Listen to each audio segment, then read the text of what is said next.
Olha, gente, a Constituição de 1988 nos trouxe grandes benefícios. Claro, primeiro a democracia, institucionalizou a democracia, mas eu acho que a cidadania hoje tem uma parceria muito forte que vem com essa Constituição, que é a Constituição cidadã, né? O Ministério Público é nosso, de 200 milhões de brasileiros, particularmente de 3 milhões de alagoanos. Eu falo isso por diversos motivos como jornalista, porque quando a coisa aperta, a gente vai ali, cadê o MP? E o MP aparece e abraça as grandes, pequenas, médias, todas as causas da cidadania, dos direitos humanos. O meu entrevistado de hoje já enfrentou a oposição numa casa forte e vem se colocando democraticamente em favor dos alagoanos. Dr. Márcio Tenório, Procurador-Geral de Justiça, o nosso chefe do Ministério Público. Primeiro, como é estar à frente de uma instituição que é da democracia? Muito obrigado por o senhor estar aqui, é uma honra entrevistá-lo. Arnaldo, eu que agradeço a oportunidade, tanto a você como esse jornalista de primeira categoria, digamos assim, que você é, respeitado e admirado pelo seu trabalho. E também, claro, a TV Mar, que abre as suas portas para que o Ministério Público possa prestar contas de suas atividades institucionais ao povo que o financia, a nossa sociedade. Quando o senhor foi eleito a primeira vez, eu até questionei um amigo seu, muito querido, a quem eu mando um abraço, o doutor Dilmar Camerino, uma pessoa muito importante na minha vida, até já me ajudou até a me salvar de algumas enrascadas políticas, mas eu perguntei assim a ele, o senhor não foi o primeiro da lista, mas foi o escolhido. Como é que o senhor encarou aquele primeiro momento assim? Arnaldo, a nossa instituição, ela é uma instituição eminentemente democrática.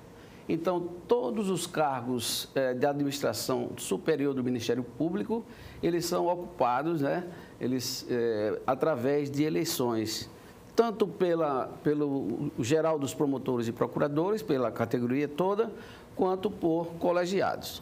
Enfim, na minha primeira eleição ao cargo de Procurador-Geral de Justiça, em 2019, eu concorri com 5 outros candidatos. Sim. Obviamente, eu sou procurador de justiça, só somos 17. E tiveram 4 candidatos promotores, que são 165.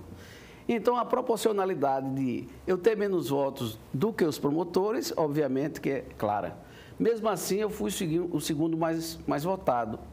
Bem, se fui o segundo mais votado, mas a Constituição Federal, ela permite que o governador do Estado, que é quem detém a prerrogativa de escolher, dentre os que foram indicados na lista tríplice, aquele que vai ocupar o cargo de Procurador-Geral de Justiça.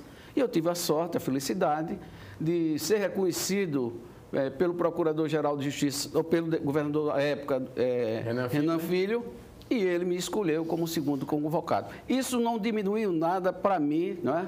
A questão de dizer, eu estou indo porque o governador, sou candidato a governador. Muito pelo contrário, eu levei como assim, que ele reconheceu a minha história dentro da instituição. E vi que no seu segundo mandato o senhor fez uma costura, porque nós estamos falando de política, e de uma política maior. E dentro de uma casa que é política e que é guardiã da Constituição, guardiã das leis. E o senhor costurou bem, que o senhor foi eleito aí, né? Arnaldo, efetivamente com a saída do doutor Alfredo Gaspar de Mendonça, que foi uma saída abrupta, digamos assim, até certo ponto, porque ele foi para a política. Havia a programação de que ele sairia em junho, parece que junho ou julho daquele ano, e ele antecipou para janeiro do ano. Isso, de um certo ponto, desarticulou as composições que estavam sendo feitas na instituição para o futuro procurador-geral, inclusive dentre as próprias pessoas, ou promotores e procuradores, que integravam o mesmo grupo. Sim. O grupo que o doutor Alfredo liderava. Então, isso fez com que houvesse esse número elevado de candidatos e eu lutei, né, mostrei o meu trabalho, a minha história, e, graças a Deus, eu consegui ser o segundo mais votado. Então, a partir daí, da minha eleição, eu comecei a chamar os colegas que foram candidatos em contrário. Enfim, todos aqueles que detinham cargos na administração. Comecei a valorizar mais os colegas que estavam na ponta, né? E dando melhores condições de trabalho, enfim, dialogando com todos. E hoje o Ministério Público é uma das instituições mais pacificadas do país. Nós convivemos num ambiente de harmonia entre servidores, procuradores, promotores e terceirizados. E para você ter uma ideia, não há mais a denominação de promotor, diferenciação promotores, procuradores e servidores. Hoje são integrantes do Ministério Público. Muito interessante. E uma coisa que a gente tem que destacar, que talvez o senhor pegou o maior pepino da história do Ministério Público, que é nossos 4 bairros que estão afundando, né? E a Braskem está numa luta forte para não deixar aquilo lá precipitar de vez, né? Ter um colapso total. E o Ministério Público está é o primeiro a abraçar a causa, a ouvir, porque vários setores não queriam acreditar no que estavam acontecendo. Hoje, como está a questão? O senhor está acompanhando de perto essa luta dos moradores? Arnaldo, foram 2 os grandes problemas que nós iniciamos nossa gestão para enfrentar. Primeiro, essa questão do bairro que está afundando, que é o Pinheiro. E segundo, a própria pandemia. Então, sim, foi um detalhe interessante. Foi muita dificuldade, mas eu com firmeza, com determinação, com risco da própria vida, eu comparecia todos os dias e atendia ao público e às pessoas naquele período presencialmente. Coloquei todos os agentes nossos e servidores em teletrabalho, mas o Procurador-Geral de Justiça e a sua assessoria comparecia diariamente na Procuradoria para atender a sociedade, as instituições. No caso de 2020 a 2021. Durante os 2 anos. Bem, e quanto à questão do Pinheiro, nós instituímos uma força-tarefa. O Procurador-Geral de Justiça é quem comanda essa força-tarefa. Os promotores que lá estão, doutor Zé Antônio, doutor Jorge Dória, doutor Max Martins, doutor Vicente Possiumpro, enfim, todos eles que fazem parte são abnegados, preparados e fizeram um trabalho de excelência. Não fosse a atuação do Ministério Público Estadual, Federal, Defensoria Pública, com certeza a situação das pessoas que ali moravam era muito degradante. Lamentavelmente, é claro, nós temos pessoas que não reconhecem esse trabalho, criticam o trabalho do Ministério Público, mas o trabalho do Ministério Público possibilitou com que 90% das pessoas que lá residiam e que foram prejudicadas estão hoje abrigadas em casas próprias, decorrente das indenizações que foram pagas. Se foi pouco ou foi muito, mas mesmo assim garantiu pelo menos o mínimo. E olha que... E é acompanhado do Ministério Público Federal e Estadual?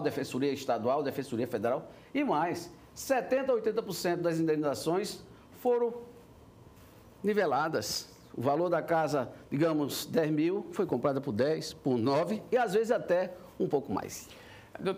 Nós estamos falando de 4 bairros aí, nós estamos falando de quase 60 mil pessoas, né? E agora tem os bairros adjacentes. Além de ter essa indenização, já há uma gritaria dos políticos dizendo que agora o Estado precisa ser indenizado. O Ministério Público também tem como mecanismo para responsabilizar essa situação, além das pessoas, o Estado vai ser indenizado?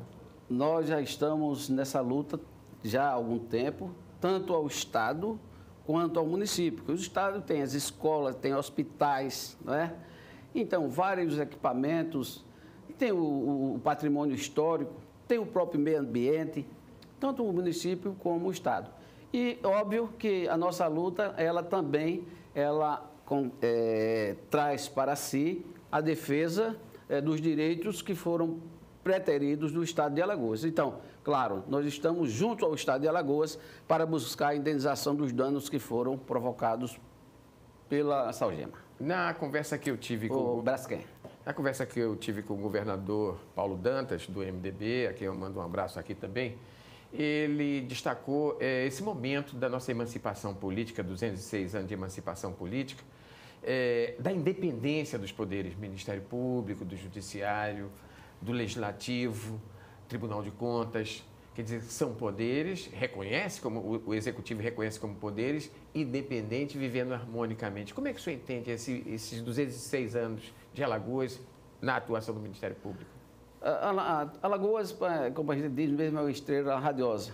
Obviamente que o seu povo aguerrido, né, um povo lutador, trabalhador, parcela ainda significativa, não tem acesso às riquezas que nosso Estado tem.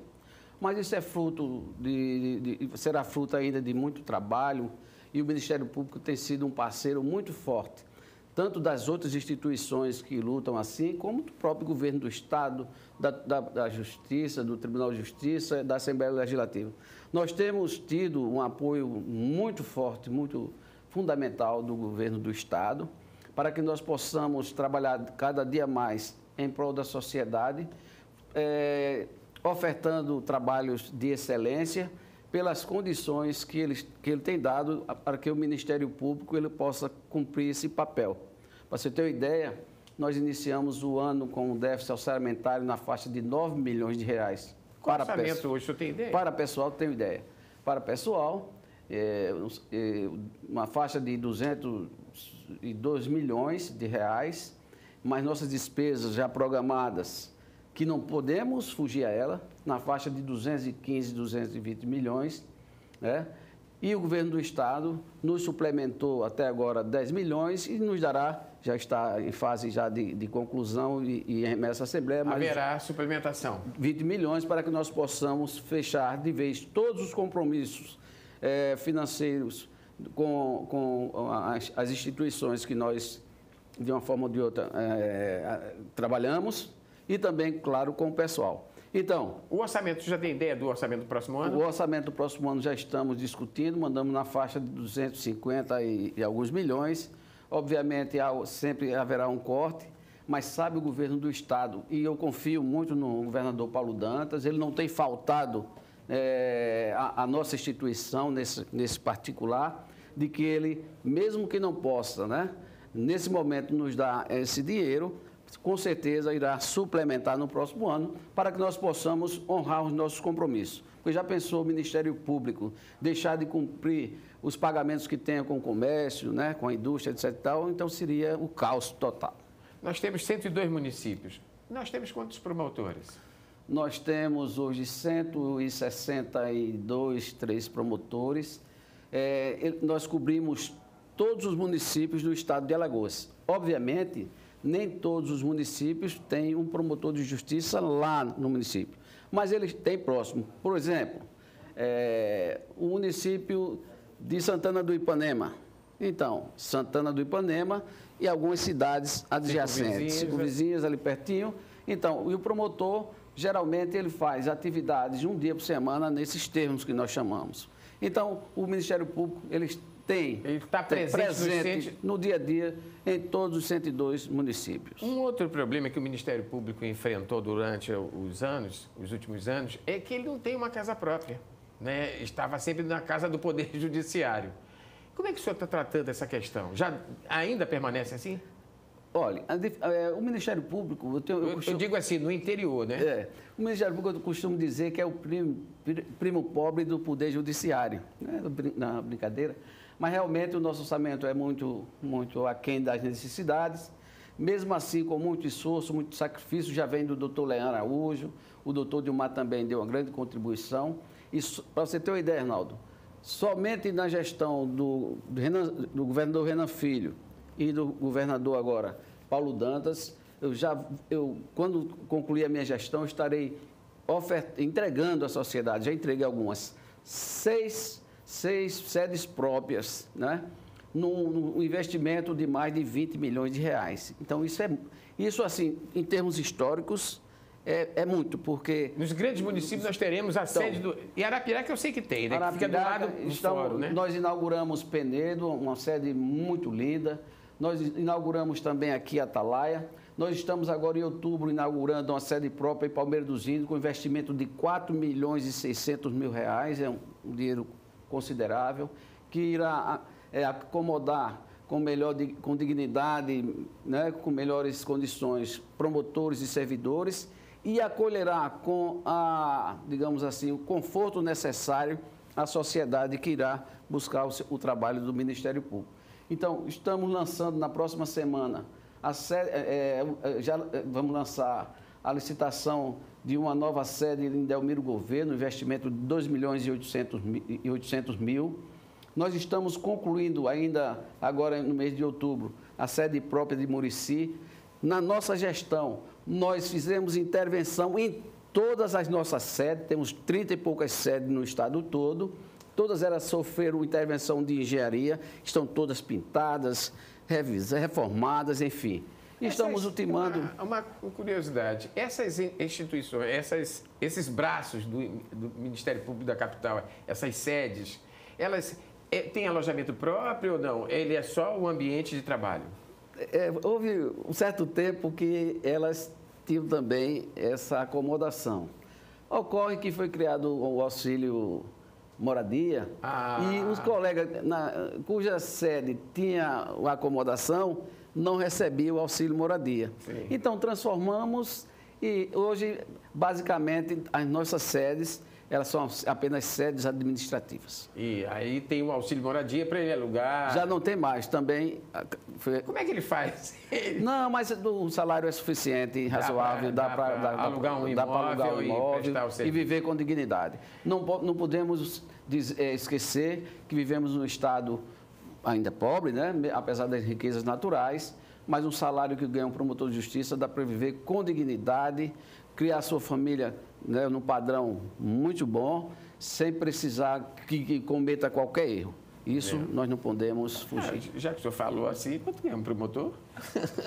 Na faixa de 25 a 30 mil reais, claro, tira aí algumas coisas de imposto de renda.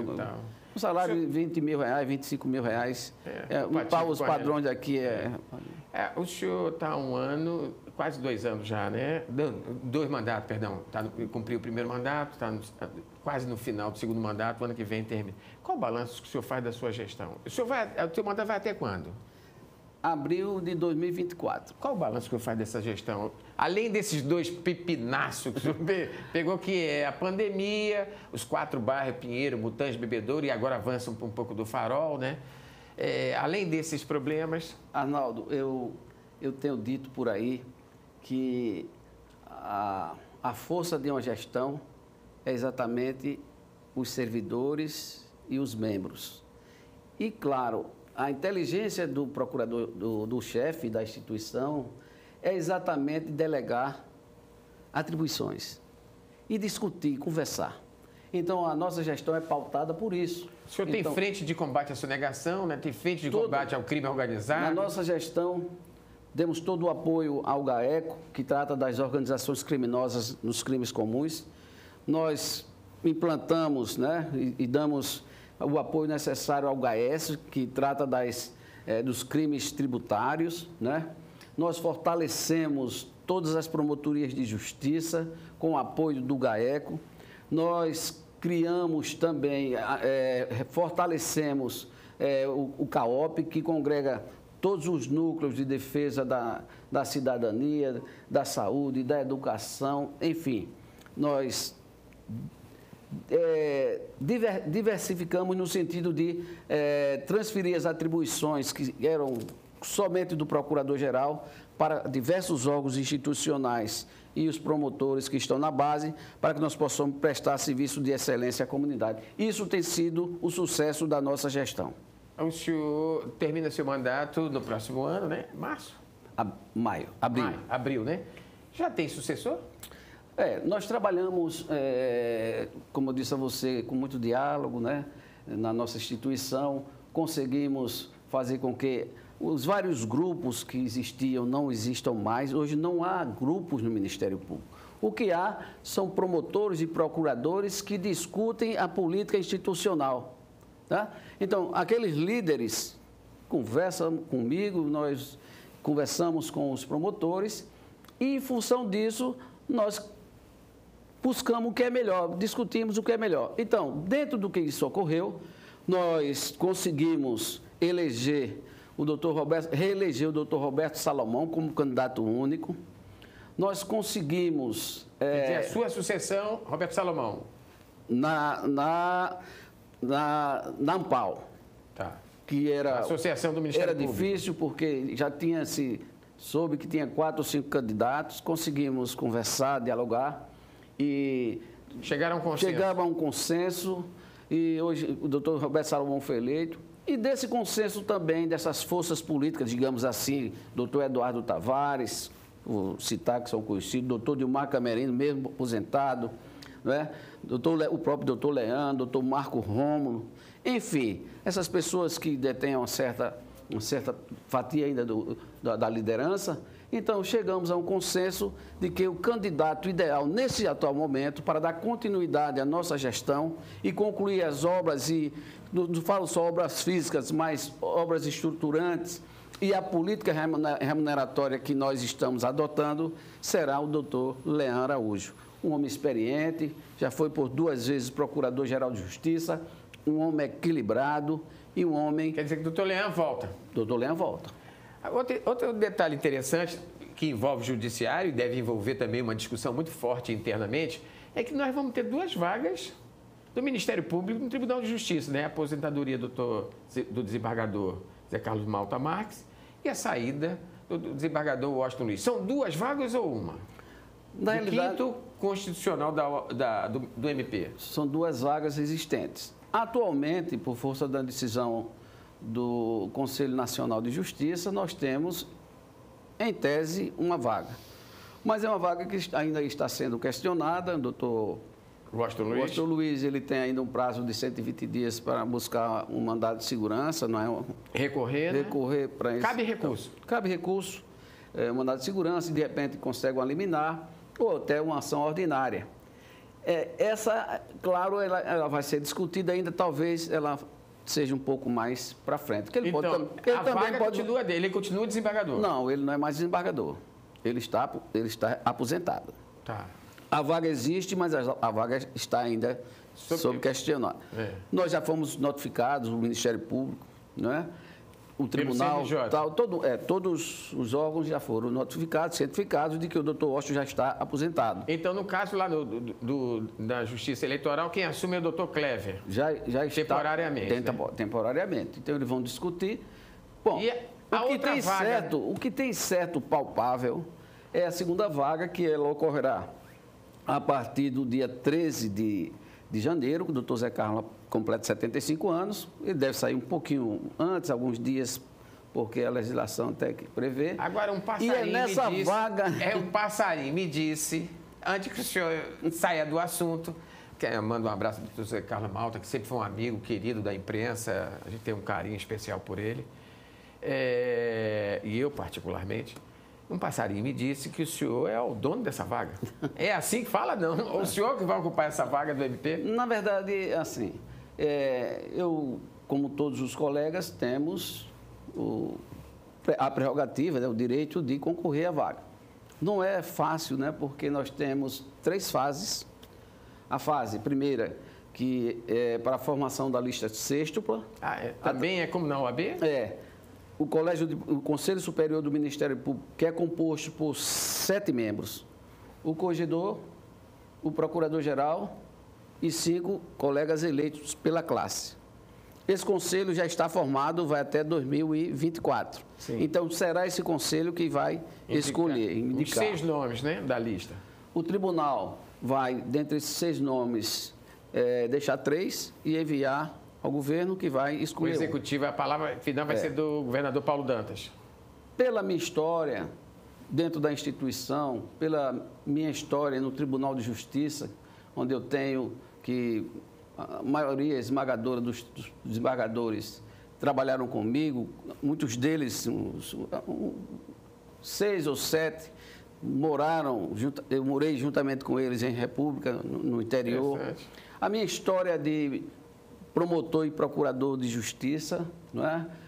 Perante eles, a sociedade, e o próprio governo do Estado, que me conhece o meu trabalho, a minha luta, como eu me conduzo, que eu disse e estou cumprindo a função do procurador-geral, não é de estar expondo qualquer cidadão, o que seja um cidadão simples ou um político, não é? Ou qualquer outra pessoa, à execração pública. Muito pelo contrário, nós cumprimos o nosso papel dentro dos processos. Então, veio a denúncia, eu determino a apuração, comprovado, faço a denúncia e o tribunal, não é, o juiz competente, ele vai ser responsabilizado. Então, em função disso, eu me propus a ser candidato. E sou candidato, e quando eu entro para lutar. E se for eu, ficarei muito feliz e com certeza continuarei prestando serviço de qualidade ao meu povo. Não vai mudar nada a minha pessoa. O senhor à frente do Ministério Público, ele me avisou ali que o meu tempo está acabando, eu quero aproveitar. O senhor à frente do Ministério Público, qual foi a principal causa que o senhor abraçou, que o senhor, caso seja consagrado desembargador pelo 5º Constitucional do Ministério Público, qual é a causa que o senhor pretende abraçar, levar do Ministério Público para o Tribunal de Justiça? Olha, na realidade, assim, a minha formação, assim, a minha luta constante no MP foi sempre na área criminal. Sim. E eu pretendo, se possível, ir para a Câmara Criminal e enfrentamento às organizações criminosas, às facções criminosas que infestam Alagoas e que levam à intranquilidade à sociedade. E que tem seus escritórios dentro dos presídios, né? Exatamente. E nisso eu vou, se eu chegar ao tribunal, vou combater com muita ênfase, com muita dedicação, com muita coragem e com muita independência. Como o senhor disse ainda há pouco, março, abril, né, termina o seu mandato. Termina o meu mandato. Hoje, como está a casa, a MP? A casa está... os compromissos, digamos assim, institucionais estão todos em dia. Uma instituição equilibrada, não deve a ninguém. Nós conseguimos, como eu disse a você, reformar todas as unidades. Então, hoje, todo promotor de justiça está trabalhando num local asseado, né? Adequado. Tecnicamente, os instrumentos de tecnologia de última geração, os salários em dia e os salários compatíveis com a atividade que eles cumprem. A semana passada mesmo já aprovei a reposição dos servidores, que é uma luta que a gente... 5,79 também? Exatamente. O mesmo percentual do governo? Enfim, a nossa instituição é uma instituição enxuta e uma instituição que, se eu tivesse fora e fosse escolher uma instituição, eu escolheria o Ministério Público para entrar. Olha, eu comecei dizendo que a Constituição nos deu o Ministério Público. Então, nós temos uma Constituição cidadã, onde a cidadania tem como seu principal guardião o MP, tanto federal como estadual, né, o nosso guardião das leis. Para o cidadão que está nos vendo agora, que tem demandas, e que não sabe por onde começar, e que sabe que o caminho é o Ministério Público para ter resguardado esses direitos, como é que ele pode fazer para não ter tanta burocracia? É fácil chegar no Ministério Público? Como é que ele faz? É assim que eu quero encerrar essa entrevista. Como cidadão, os bens materiais para o promotor já tem, mas o cidadão, como ele recorre ao Ministério Público? Arnaldo, nós temos, como eu disse a você, inúmeras unidades próprias do Ministério Público nos municípios e na capital. Nossas unidades não têm ferrolho nem tramela. Elas são abertas, o promotor está ali, que ele é um servidor público, recebe do povo para prestar serviço de qualidade, de excelência. Ele pode chegar, o cidadão pode chegar lá... Pode, não deve chegar a ele. Mas, às vezes, há dificuldade. Nós temos, então, a ouvidoria, basta entrar no site da ouvidoria. Nós temos o próprio Procurador-Geral de Justiça, que não tem fila. Janaína está aqui, ela é testemunho. Eu digo lá, digo não, já está dito desde o primeiro dia. Chegou o cidadão, posso agendar? Não precisa agendar, o Procurador-Geral está aí, é só o senhor subir a escada, no 4º andar, ele está lá para recebê-lo. Então, não há dificuldade nenhuma. Por telefone, entrou no site do Ministério Público. Tem ouvidoria, pode levar qualquer reclamação. Tem ouvidoria, tem a Procuradoria, tem os promotores de justiça, não é? Tem os nossos aplicativos... enfim. Para encerrar, alguma queixa? Sobre o quê? O senhor tem, ao longo dessa jornada toda que o senhor está lá no comando do MP, alguma queixa? Não, só tenho a dizer da felicidade, da alegria, da realização pessoal em dirigir uma instituição tão bonita, tão pujante, composta de homens e mulheres de qualidade, trabalhadores, né? E que prestam serviço à nossa sociedade de uma forma muito, muito, muito bonita e de excelência. Agora, claro, eu não vou aqui também dizer que nós não temos falhas. A instituição é composta de homens e mulheres que são seres humanos. Então, aqui e acolá, nós temos algumas falhas. Mas nossa corregedoria, e nós não comulgamos com qualquer erro. Errou, então vai para a corregedoria e nós responsabilizamos. Combate à corrupção é o lema. Combate à corrupção é lema. Meteu a mão no dinheiro público, vai aos tribunais pela mão do Ministério Público. Não tem contemplação com ninguém. Olha, gente, o Ministério Público é nosso. Você já sabe agora o caminho das pedras. Se tem advogado, vá com o seu advogado. Se não tem, bata lá na porta do promotor. Muito obrigado, foi uma honra entrevistar o senhor. Arnaldo, eu que agradeço mais uma vez essa oportunidade e digo a você, é sempre bom, não é, que nós possamos prestar essa conta à sociedade e num programa de tanta credibilidade com um jornalista tão conhecido, tão aguerrido, muitas das vezes até polêmico, porque eu gosto das pessoas assim. Escute, quando eu falo polêmico, porque as pessoas às vezes só querem ouvir aquilo que querem ouvir. Mas nós que somos profissionais, eu já fui taxado muitas vezes polêmico, exagerado, não sei o quê, mas não, na defesa intransigente da cidadania e do povo, eu quero ser polêmico também. Viva a democracia e a cidadania. Muito obrigado. Com certeza.